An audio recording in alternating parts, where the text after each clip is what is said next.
Your thoughts on this main event, Harrington? Because Volkanovski, I understand what Gilbert was saying. I do. But I also understand the mindset of Volkanovski, right?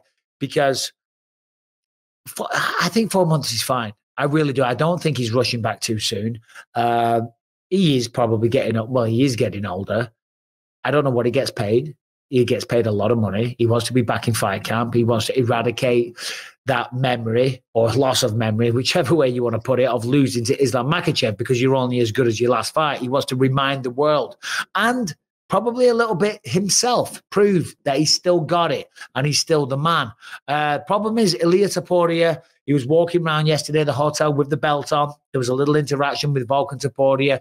They're very gentlemanly like. There's been no shit talk. Topuria has been very, very respectful, although he is firmly of the belief that he goes out there and smokes him. And when you talk to him, it's not just hype. You know what I mean? He does truly believe that. And there is people like Gilbert that have trained with him that are of the same opinion. But you got to remember, this is Volkanovski. And when you look at their resumes on paper, Volk's probably, well, he has fought the better people. What is your opinion and what is your pick? I mean, it's so tough because I've been on Volkanovski since this fight was announced. Like, it's so difficult to pick against this guy. But Gilbert made a great point. Like, you're saying 4 months is enough time, and I agree in general. But I mean, it's just you're 35 years old, right? You just got like clean KO'd by a lightweight. Did he go to sleep? Did he, or was it a TKO? He was still awake. Yeah, but he was like slumped over. Like I don't know. But he was having a bad day. Yeah, it was a rough visual for sure. It's the worst I think anyone has ever seen. Volkanovski look in a cage. So to have this fight now 4 months later and add a weight cut in, cutting back down to 145, like there is just something about a guy being that confident, that sure of himself, that whole like this is my destiny, my story. Like it, one of these guys is going in there with way more doubts in his mind. You just can't tell me that Ilia Topuria is not the more confident guy heading into this fight. And 9 times out of 10, that's who I'm going to side with. Regarding the 4 months thing, and the reason I say that it's fine is because I've done that and I was fine. And it was after that Henderson one. But of course, I'm no doctor. I'm no concussion expert. You know what I mean? I don't know the ins and outs of that side of things. I'm just speaking about my own personal experience. But Volk did say that he did a 14-week camp. Right, so 14 weeks from now, that brings us into probably start of December. One would think something roughly like that. And he said the reason he did that, and he said it's smart. I'm not going to count the weeks back because I could do. But he said the reason I did that, and this, I wish I did stuff like this, because when you do a camp, the final week, you're kind of over it. You're kind of sick of it. You're physically tired and beat up, but mentally, you're just over it. That's why at the end of every training camp, and you do your last spar, you're just like, thank God, this process is over. Now it's fight week. Now it's the fun part. The hard work is done. He said, I trained about 4 or 5 weeks, first of all. He said, and then I took a couple of weeks off at Christmas. So he could indulge. He could have a good Christmas with his family. And then he picked up training after Christmas. But he said also because then you get a mental and a physical break, and then you're hungry to get back into the training camp. So I really liked that approach, and I think that's really smart, and I'd like to do that. If I could do it again, I'd definitely try and implement that. But yeah. So you didn't give a pick. Who wins? I'm going to say Ilia Topuria. Right. Brian, what say you? I'm a Volk fanboy till the end, man. I think he's going to take it. Yeah. I mean, the reality is it's a fantastic fight, and we can sit here and we've done it. Me and Anthony have broke it down several times. They're both very, very good at what they do, and I guess we're going to find out on Saturday, and we may have a new champion of the world. I'll tell you what, Ilia Topuria, not only does he drink loads of wine, right, which blew my mind, right? I was like, I like this guy. He rolls deep. He walked in, and he's got a team of about 25 people with him. I said, Jesus Christ, man, you're rolling like a world champion already. He said, oh, this is nothing. This isn't even all of my team that's with me. He has got a real posse around him. He's rolling deep down at the Fighter Hotel. Bigger than Nate Diaz? Say again? Bigger than Nate Diaz's posse? I don't know about that. Probably more respectable. They're not throwing water bottles and starting fights left, right, and center. Co-main event, Robert Whitaker, Paulo Costa. I spoke to Costa for the first time yesterday. I've said hi, of course, you know, exchanged pleasantries over the years. I've seen him around, said hi, whatever. But I had a proper conversation on my YouTube channel. What a lovely guy. What a lovely guy he was. And number one, he's absolutely ripped. He always is. And I was speaking to his coach. I think his name was Gilbert, his new strength and conditioning coach, but his mind coach. And they were talking about how Paulo's now finally got his mind right. And now he's this new animal. He's an absolute monster. He's a beast. And it's going to be the best performance ever. Of course, Robert Whitaker last time against Dricus du Plessis, right? He didn't go his way. We know what happened. He got dropped essentially by a jab and finished off. Robert asked us not to share this, so I can't. But he said he wasn't himself going into that fight. And he also talked about how complacent isn't the correct word. But because he's been a part of the UFC for so long and had so many big fights, and I know exactly what he means here.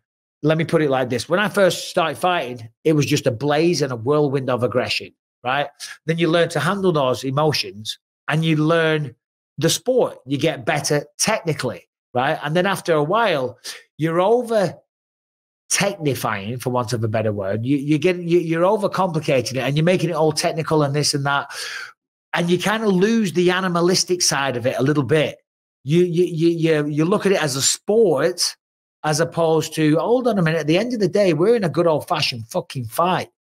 Dick to dick, nipple to nipple. Do you know what I mean, right? And I asked him to clarify his remarks, and he kind of agreed that that's what it was. He kind of got away from that side of things. So he said in all of his training camps, it has been war. Every sparring session, he said he's been nasty as fuck. And that's what he's going to bring to Paulo Costa. He said he's taking it to him. He said, yeah, he's big, he's strong, he's formidable, he hits hard.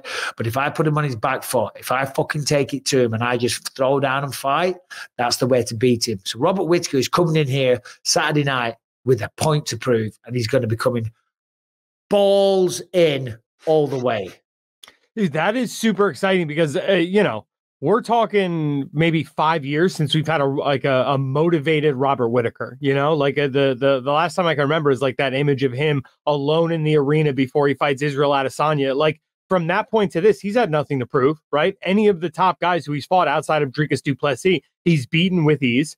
And they like if they want a big challenger to come up at a certain point for Israel Adesanya, they would navigate that guy away from Robert Whitaker, right? Like this is the no doubter, number one contender in the division. Now he's been knocked off that perch, right? Dricus is sitting there, Sean Strickland sitting there. He has to prove something again, and that gets me super excited. Because like that, a motivated Robert Whitaker. Oof.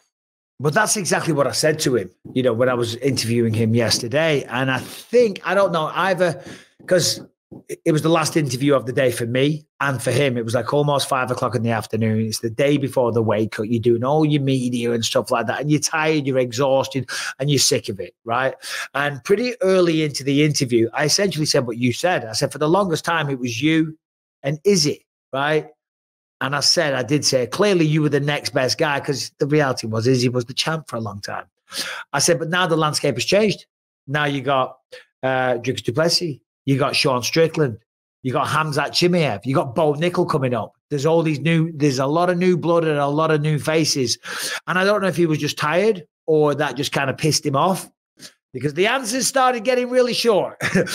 They were essentially yes or no answers. And I'm like, I love Robert Whitaker. He's one of the best human beings ever. And I was hating myself inside. I'm like, shit, I could have worded that maybe a little bit better. But either way, I think it's a tremendous fight. I enjoy Paulo Costa, man. He's absolutely hilarious. He really is. How can you not? I mean, the guy just brings entertainment, right? Like think about when he fought Izzy for the belt and he was handing him out a white belt and, talking about the nail. Yeah, but I wouldn't bring that up as entertainment, because he didn't really fight and he ended up getting bloody finished easily and then dry humped. Yeah, I know. That's not a selling point. I'm saying he's managed to maintain his spot towards the top of the division despite some less than stellar results, because he is one of the most entertaining 185ers on the planet, and there's no denying that. And Costa's only 32 years old. You know what I mean? You think because he's been around for a long time now at the highest level. Think about that war that he had with Yoel Romero. That was 2017 or 17 or 18 maybe. God knows, whenever it was. 7-8 years ago. And he's still only 32 years old. Who have you got winning in that one? I mean, if you're telling me this is a motivated Robert Whitaker versus a Paulo Costa that's, been on his couch since he fought Luke Rockhold 3 years ago, I have to take Robert Whitaker in that fight. And I think this is a big yardstick, right? Because it's like, if Robert Whitaker doesn't win this one, then, the writing's on the wall. So, I'm not ready to let go of Robert Whitaker being, championship caliber just yet. Yeah, well, I did an interview, a YouTube video, basically UFC 298, what's at stake, or massive pressure on these four, because that was essentially it, what you just said there. For Volkanovski, right, if he loses this fight, not only does he lose the title, right, but he's lost 2 in a row. He's 35. And then people start to form an opinion that it's the end of the career. The end is nigh. The tide has changed. For Robert Whitaker, precisely the same thing, right? A former champion, tremendous fighter, lost to Drickers, can't beat Costa, new people coming up. Maybe the title aspirations could be a thing of the past. Ian Garry versus, who's he fighting again? My mind's gone blank. Who? Geoff Neal. Ian Garry, Geoff Neal. Gary's got a lot of pressure on his shoulders because he's talking, he's saying what he's saying. He's very confident. He's rubbed a lot of people the wrong way. Sean Strickland's also joined in the rubbing of that to ensure the rub gets rubbed off, right? So yeah, I think he's going to get booed out of the building Saturday night just because he's become this kind of pantomime villain to a certain degree, right? Maybe he welcomes it. Maybe he's partly to blame. Maybe he's not. Who knows? He does show up and he does fight. But the pressure to get the win on Saturday night is big, because if he loses to Geoff Neal, the tidal wave of the shitstorm that's going to come his way is going to be of epic proportions. Yeah, I mean, that was definitely, Conor McGregor was able to navigate the whole being cocky without getting everybody to hate him until, he started throwing dollies through bus windows and things of that nature. Like, he had already won the title. Ian Garry's already starting to rub these people the wrong way, talking about he's too big to bring a show back to Ireland. Very early on. I didn't see that. Did he say that? He said that at the media day today. He said, I've been trying to bring it back to Ireland. Who knows? After I bury Geoff Neal in the octagon, I might be too big to bring a show back to Ireland. That's what Paddy said, though, about the O2 Arena. Mm-hmm. Paddy said, after this, I'll be too big for the O2 Arena. Granted, he hasn't come back yet, but the O2 Arena is one of the biggest venues in all of Europe, right? And it's probably bigger than, it's up there with Madison Square Garden. Do you know what I mean? It's a big arena. I know he's speaking hypothetically, not hypothetically, proverbially. Hyperbole? He's speaking... a load of shit is what he's speaking. I forget the word right now. Geoff Neal's a bad man, though. I've been watching his fights, doing my research, of course. Geoff Neal's got some proper power, man. Proper power. What's your pick on that one? And Brian, I'd like your opinion as well, please. I don't know. There's something in my brain where, like the bat signal's going off. He was booked against Vicente Luque. He's the one who got sick. And all of a sudden, they didn't want that Vicente Luque matchup anymore. Geoff Neal, your number's up. There's something in my brain that's saying Ian Garry is supposed to win this one, and I think his style is it's suited to beat Geoff Neal.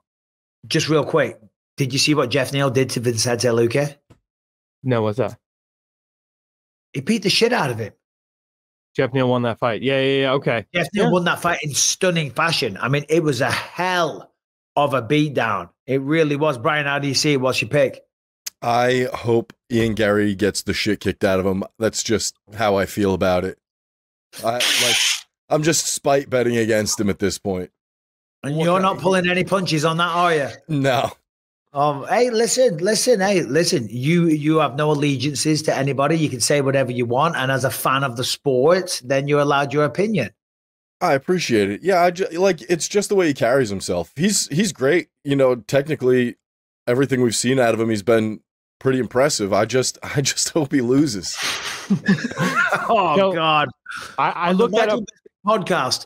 These are my opinions and my opinions alone. I'm going to eat shit for that one. I don't care. So I'm sorry. I looked that up. You are correct. Geoff Neal did brutalize Vicente Luque. He's the one who sent Luque to the hospital, and that kept him out of action for a year. So yeah, good point. This is arguably a way more dangerous fight. So yeah, good luck, Geoff Neal. Let's get it done, baby. It's a tougher matchup. He was supposed to fight Luque, right? Gets pneumonia. Now he comes back with Geoff Neal. That's a tougher fight. I mean, all right, granted, MMA math doesn't always stack up. We know. But Geoff Neal's fired up for this one as well. He really is, because let's remember, Garry was walking around with the mugshot T-shirt, right? He's still selling it. It's wild. Is he really? Yeah. As far as the last I checked, he was still on his website. I'll check right now. Yeah. You know, taking one of the lowest moments and then turning it into a T-shirt. If I was Geoff Neal, and I'm not suggesting this for 1 second, I'd be sending him a lawyer. I'd be getting them to send a decent cease and desist letter, or give me some of the profits, you prick. That's my face. Right, let's talk about this Henry Cejudo situation. Merab Dvalishvili, two great fighters. As I said before, Cejudo said, listen, if I don't win this, I'm going to retire. That's obviously putting a lot of pressure on himself, but also that's just who he is. That's kind of the ferocious competitor that he is. And he said something before today at the fighting meetings that I really liked. And you could call it a line from a movie, or you could call it hype or whatever. He said, I'm not here to be a fighter. I'm a conqueror. I've come to conquer these weight classes. I've conquered 125. I've conquered 135. I'm going to conquer 35 again, and then I'm going to conquer 45. And he said, if I can't beat Merab, then obviously I ain't conquering shit, and I'm going to retire. And like, listen, call it overconfident, call it whatever you will. But as a fan, as a guy sitting there calling the fights, I'm like, shit, that you got some good sound bites. Sound bites that didn't go down quite so well, though, was this whole thing with his coach, head coach, Eric Albarracin. I have been in the middle of this all week, right? Because Volkanovski said you're a piece of shit for doing it. Then it looks like the whole thing was a stunt. It was just a joke, right? Because on the countdown show, on the embed, it showed them all pally and all the rest of it, and he's back in the corner, right? So I woke up, I said to Coach Eric, I'm like, you bastards. I said, you guys got me. He said, what do you mean? No, that was real. I said, what do you mean it was real? He said, yeah. He said, no, that footage that was on the countdown show was filmed ages ago. He said, and yeah, I'm going to be in the corner because we're buddies. He said, I haven't been a part of his camp. I've been in Brazil training Paulo Costa and another couple of guys. He said, so yeah, no, that was true. That was real. Volkanovski says that makes Henry a piece of shit. What say you guys? Well, look, dude, I thought this was him trying to put him over, but I don't know, dude. Like Eric did say, right, to be fair, he did say, you know, I knew something was coming when he pulled me aside and we were on camera. And it's like, I invented the king of cringe character with Henry. Like, you have to kind of expect this coming. So it's like, I don't know, dude, you made money with the guy for 2 decades. Like, you kind of got to do the favors and get fired on camera at the end of it. Yeah. Well, Brian, jump on and let's have a 3-way discussion if you don't mind. This is what I liked, because I've spoken to them both quite a lot. And they're both cool with it. Eric's fine with it. They're buddies. He said, and you'll know where I'm going with this now. He said, listen, we've been friends for a very long time. Sometimes we fall out. You know what I mean? He said, we're fucking brothers. We're brothers. And sometimes we tell each other to go fuck themselves. You know what I mean? Sometimes we really fall out. He said, yeah, maybe a few days later, it's all forgotten about. And I was like, well, yeah, well, that's how you know that you're really friends. Because it's only with true friends, you know, because like if you can't truly be yourself, sometimes you got to put a false nicety on it. Do you understand what I'm saying? Like your brothers at home, your siblings, you love them, but sometimes you do want to strangle them. But like real friends, you do fall out, but it still means you care for them. Still means if they need anything, you'll still help them. And over a few days or a few weeks or even a few months, right? You forget about it and you're always there to depend on one another. And I thought that was a really good point, and I totally get it. Yeah, I mean, they did say they butt heads from time to time, but he was like, look, I was down in Brazil with these guys who are actually brothers, and I watched them. They hadn't seen each other for a month. The first day there, they're at each other's things because that's how brothers are. And he's like, if that's not what that guy needed for this camp, you know, you can't fault him, right? Like he said that they trained Davis and Figueiredo together to a world title. He's like, let him coach himself. See how it works. Let Brian speak. Sorry. No, you're fine. Good, man.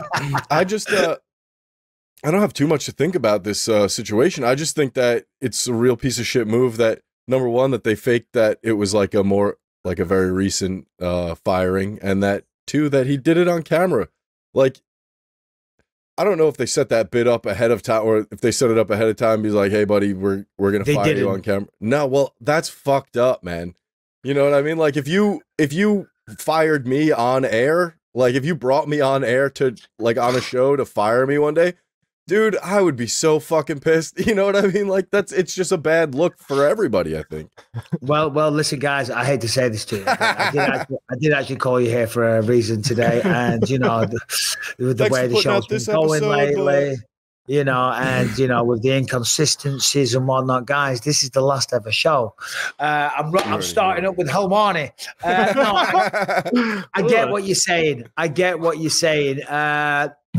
And then, all right, so that's a nice little preview. Who wins that fight, Merab? Listen, Merab's a monster, man. He never stops coming forward. The cardio is absolutely insane. The pressure, the wrestling, the boxing's decent as well.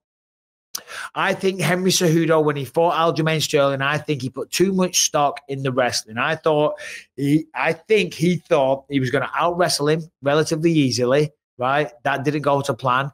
He wasted his gas tank. Henry all week has been talking about he had a terrible weight cut because he came back after 3 years. He got the weight cut process wrong. Maybe he did. Maybe he didn't. Right? Only he knows that. I've got to take him at face value. Right? I don't think he's making excuses. But he wouldn't have got as tired if he wasn't trying to wrestle. Cejudo's got heavy hands. Right? Knocked out Cruz, knocked out Dillashaw. I think he made a critical mistake there.